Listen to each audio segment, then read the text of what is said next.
रामकृष्ण हरी मंडळी, आज मी तुम्हाला आषाढी एकादशीची कथा सांगणार आहे. पंढरपूरचा विठोबा हा उग्या महाराष्ट्राचे दैवत असून आषाढी एकादशीला इथे वारकऱ्यांचा मोठा मेळा भरतो. महाराष्ट्राच्या कानाकोपऱ्यातून ठिकठिकाणाहून लाखो भाविक लोक विठ्ठल नामाचा गजर करत आषाढी एकादशीला पायी चालत येतात. हिलाच आषाढी वारी म्हणतात. विठ्ठलाचा नामघोष करत अनेक वारकरी पायी या ठिकाणी अगदी भक्तिभावाने येऊन पोहोचतात. चंद्रभागेत स्नान करून विठ्ठलाचे दर्शन घेतात. आषाढीला या दिवशी पंढरपुरात शेगाव येथून पूर्णब्रह्म अधिकारी श्री संत गजानन महाराजांची, आळंदीहून ज्ञानेश्वरांची, देहूहून तुकारामांची, त्र्यंबकेश्वराहून निवृत्तीनाथांची, पैठणहून एकनाथांची, तर उत्तर भारतातून कबीराची पालखी येते. या दिवशी वारकरी संप्रदायात उपवास करण्याचे विशेष महत्त्व आहे. दर आषाढी एकादशीला वारकरी संप्रदाय वारी घेऊन पंढरपुरात येण्याची परंपरा 800 वर्षांपेक्षाही अधिक काळापासून सुरू असल्याचे सांगण्यात येते. आषाढी एकादशीच्या व्रतामध्ये सर्व देवतांचे तेज एकवटलेले असते असा समज आहे. म्हणून सर्व व्रतांमध्ये आषाढी एकादशीच्या व्रताला अनन्यसाधारण महत्त्व आहे. आषाढी एकादशीला व्रत उपवास करण्याची पद्धत आहे. काही लोक निर्जल तर काही उपवासाचे पदार्थ खाऊन व्रत ठेवतात. एकादशीच्या आदल्या दिवशी अर्थात दशमीच्या दिवशी एकभुक्त राहून एकादशीला पहाटे उठून स्नान करून तुळस वाहून विष्णूपूजन करावे. हा संपूर्ण दिवस उपवास करावा. रात्री हरिभजन करत जागरण करावे. विठ्ठल नामाचा जयघोष करत संपूर्ण दिवस देवाच्या नामस्मरणात घालवावा. आषाढ शुद्ध द्वादशीला वामनाची पूजा करून पारणे सोडावे. या दोन्ही दिवशी विष्णुदेवाची पूजा करून अहोरात्र तुपाचा दिवा लावावा. आता आषाढी एकादशीची कथा ऐकण्यापूर्वी तुम्हाला एक विनंती करते की चॅनलवरती नवीन असाल तर चॅनल लाईक करा व सबस्क्राईब देखील करा. तसेच कमेंटमध्ये रामकृष्ण हरी किंवा जय हरी विठ्ठल लिहायला विसरू नका.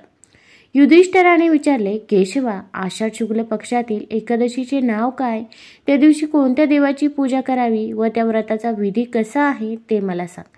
श्रीकृष्ण म्हणाले, जी कथा पूर्वी ब्रह्मदेवाने नारदाला सांगितली तीच आश्चर्यकारक कथा मी तुला सांगतो.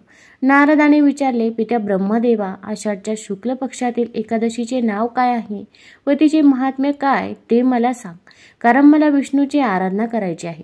ब्रह्मदेव म्हणाले, कलियुग आवडणं यार मुनिश्रेष्ठा, तू चांगले विचारलेस. तू खरोखरच वैष्णव आहेस. त्रैलोक्यामध्ये एकादशीसारखे दुसरे पवित्र व्रत नाही.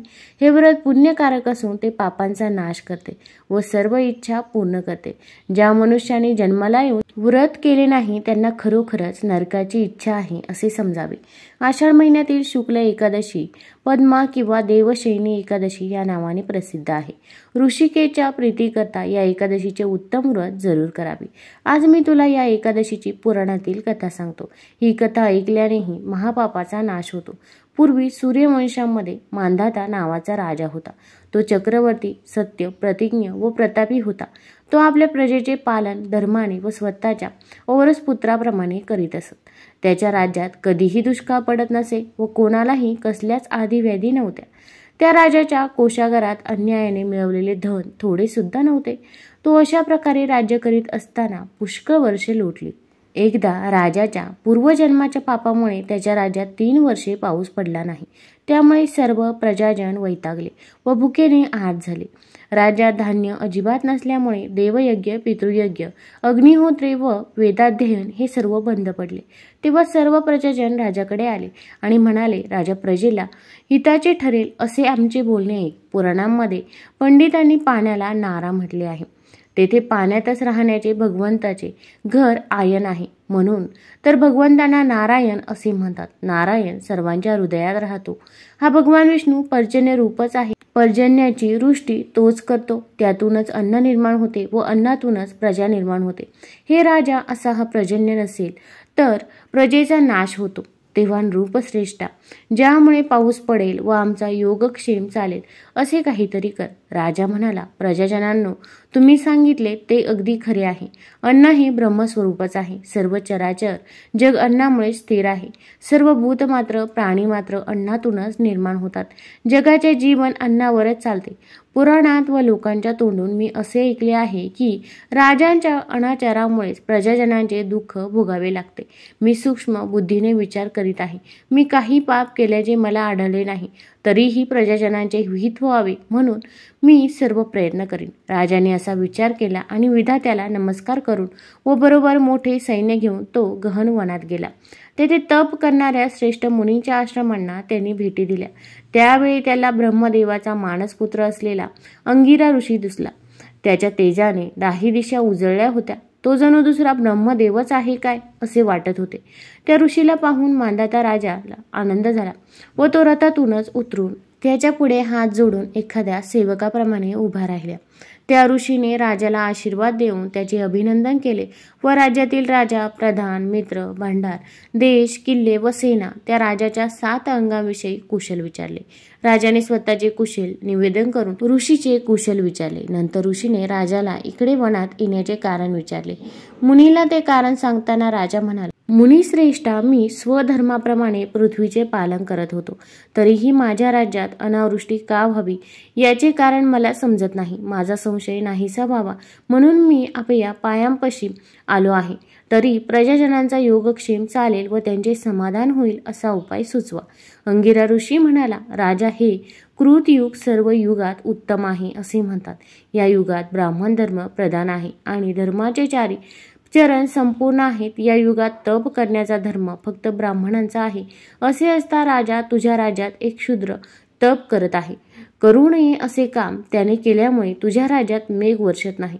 तू त्या शूद्राचा वध करण्याचा प्रयत्न कर, म्हणजे दोष दूर होईल.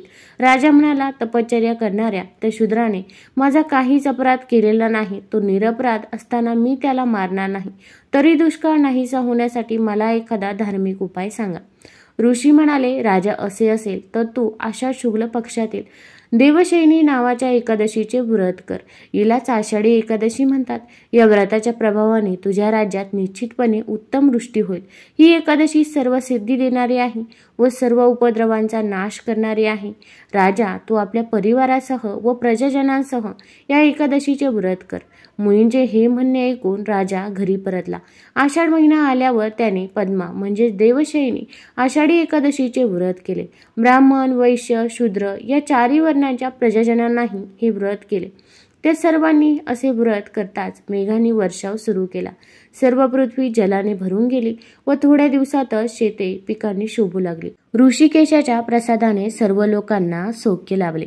याकरता पद्मा एकादशीचे हे उत्तम व्रत अवश्य करावे. हे व्रत ऐश्वर व मुक्ती देणारे व सर्वांना सुखदायक आहे. या एकादशीचे महात्म्य वाचल्याने किंवा ऐकल्याने मनुष्य सर्व पापातून मुक्त होतो. याचप्रमाणे ब्रह्मांड पुराणातील पद्मा एकादशीचे महात्म्य संपूर्ण झाले.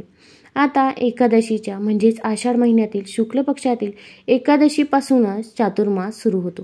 विष्णू पुराणानुसार विश्वाचे रक्षक म्हणजेच भगवान विष्णू हे 4 महिने क्षीरसागरात निद्रा घेतात. या कारणास्तव विवाह, मुंडनविधी, घर शांती करणे इत्यादी सर्व प्रकारचे शुभ कार्यक्रम हे केले जात नाही. चातुर्मासात अनेक प्रकारचे नियम पाळले जातात असे ज्योतिषशास्त्रात सांगितले आहे. या नियमांचे पालन केल्याने माणूस नेहमी श्रीमंत आणि निरोगी राहतो. यासोबतच भगवान विष्णूंची कृपा कायम राहते. तुम्हाला जर हा व्हिडिओ आवडला असेल तर चॅनल लाईक करा, सबस्क्राईब करा, मित्रमैत्रिणींसोबत जरूर शेअर करा. धन्यवाद.